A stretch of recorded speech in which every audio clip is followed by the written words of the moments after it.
এইবার আমরা কি শিখাবো? আমরা শিখাবো সাধু ভাষা থেকে চলিত ভাষায় রূপান্তর। নাকি রূপান্তর শিখাবো। সাধু ভাষা আমাদের দেশে বাংলা ভাষা সাধু ভাষা আছে না? জাপানিজে কি আছে? সাধু ভাষা, চলিত ভাষা আছে। এখন আমাদের মাসকেল মানে কি? দেশ মাস মানে কি? সাধু ভাষা। আর কি আছে? এটাকে কি বলে? জাপানিজ কি বলে? তেইনেইকে। আর চলিত ভাষা মানে কি? ফুসকে। এইবার তেইনেইকে এর থেকে কি আসবে? আমাদের তেইনেইকে থেকে ফুসকে কয়টা আছে? ভার্বের আছে কয়টা?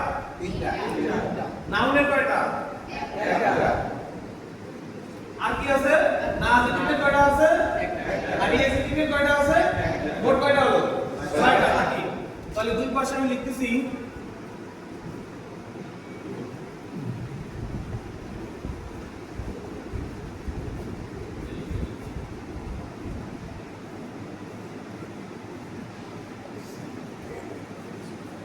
তেইনেইকে আর থেকে ফুসকে।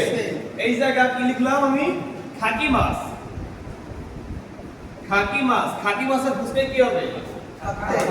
খাটু নাকি? খাকি মাছের ফুসকে কি হবে? খাটু। খাকি মাছটা এটা কি হবে? এটা কি হবে? খাকি মাছটা কি হবে? খাট্টা। খাকি মাছের দেশটা কি হবে? খাকা নাগাত্তা নাকি? খাকা নাগাত্তা। এবার কি লিখবো? খাকি মাছের লিখি নাকি? খাকি মাছের আগে খাকি মাছের লিখি। খাকি মাছের ফুসকে কি হবে? খাকা নাই।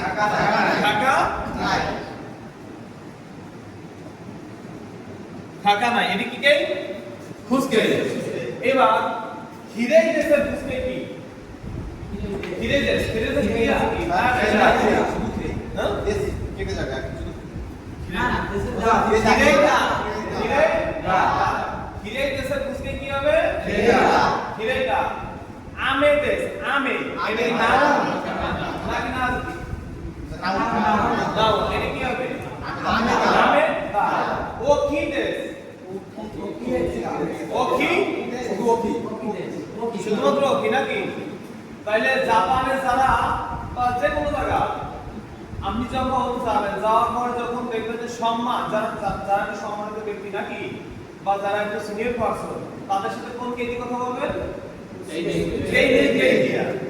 আর যারা সাধারণ মানুষ তাদের সাথে কোন কেজি কথা বলবেন? ফুসকে। তা ফুসকে কিন্তু আপনি কখনো সিনিয়রদের সাথে কথা বলতে পারবেন না। আপনি বন্ধুদের সাথে বা যারা জুনিয়র আছে এদের সাথে কিন্তু আপনি টেলি অর্থাৎ সাধু ভাষায় কথা বলতে পারবেন, কোনো অসুবিধা নাই। তাহলে সম্মানে কথা বলতে কোনো সমস্যা আছে? কোনো অসুবিধা নাই। ঠিক আছে? তাহলে মোটামুটি এটা বুঝতে পারছেন? বুঝতে পারছেন? ওকে।